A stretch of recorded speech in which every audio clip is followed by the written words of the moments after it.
Ce mardi, dans le quartier de Stalingrad à Paris.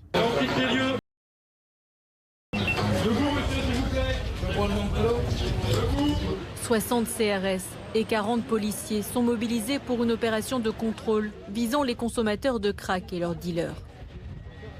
Des membres des forces de l'ordre interpellés par certains habitants. Mais parce que vous voyez ces gradins là, ils ne servent à rien, on ne peut plus y aller puisqu'ils sont condamnés. Et ceux-là, c'est pareil. Donc en fait, ça crée des espèces on est un peu enfermés, les dealers et les toxicos peuvent se retrouver ici, ou alors ils se retrouvent de l'autre côté des remparts, ils sont à l'abri du regard. La cohabitation avec les toxicomanes est compliquée, parfois même électrique. Ce week-end, des consommateurs de crack ont été pris pour cible.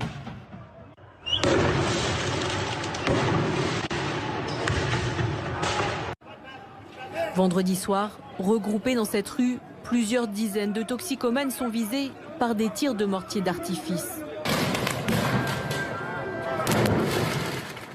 Frôlé par l'un d'eux, cet individu semble à peine réagir, alors que d'autres fuient dans la précipitation.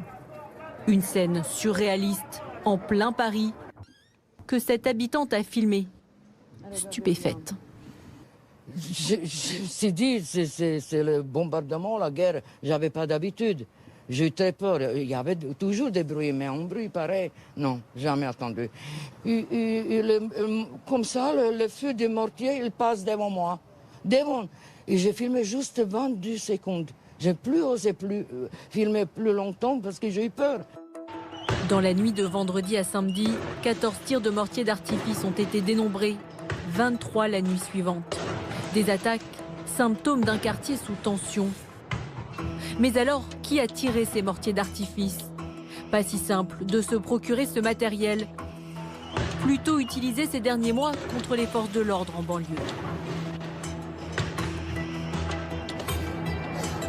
À Stalingrad, la problématique du crack n'est pas nouvelle, mais depuis le premier confinement, le phénomène prend de l'ampleur.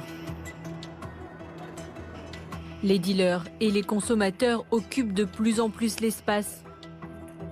Comme dans ce parc où les familles promènent leurs enfants, à quelques mètres seulement des toxicomanes. Il y a des moments où je rebrousse chemin et où je vais faire un tour ailleurs parce qu'il y a des moments où c'est pas possible. Il y a des moments où il y a absolument que des toxicos, ça se drogue sans même avoir le souci de se cacher.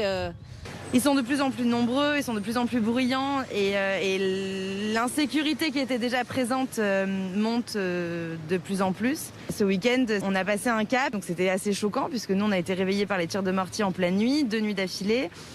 Nos enfants aussi, aller expliquer à un petit garçon de 3 ans ce qui se passe, c'est compliqué. Alors, sans cautionner les violences de ce week-end, cette habitante comprend l'exaspération de certains. La solution qu'ils ont employée, elle est à débattre, mais en fait c'est surtout que ça révèle qu'ils sont à bout, ça révèle qu'ils dorment pas depuis des mois et des mois, qu'ils sont clairement sur les nerfs et qu'ils en viennent à faire des choses comme ça. Je ne connais pas ces personnes, mais c'est très certainement Monsieur Tout-le-Monde. Et pour que Monsieur Tout-le-Monde arrive à faire ça, c'est que clairement, on a besoin d'avoir une solution, on a besoin d'être entendu, parce que ça devient très très compliqué de vivre dans ce quartier. Pourtant, pour lutter contre le fléau du crack, la ville de Paris a lancé en 2019 un vaste plan, 9 millions d'euros sur 3 ans.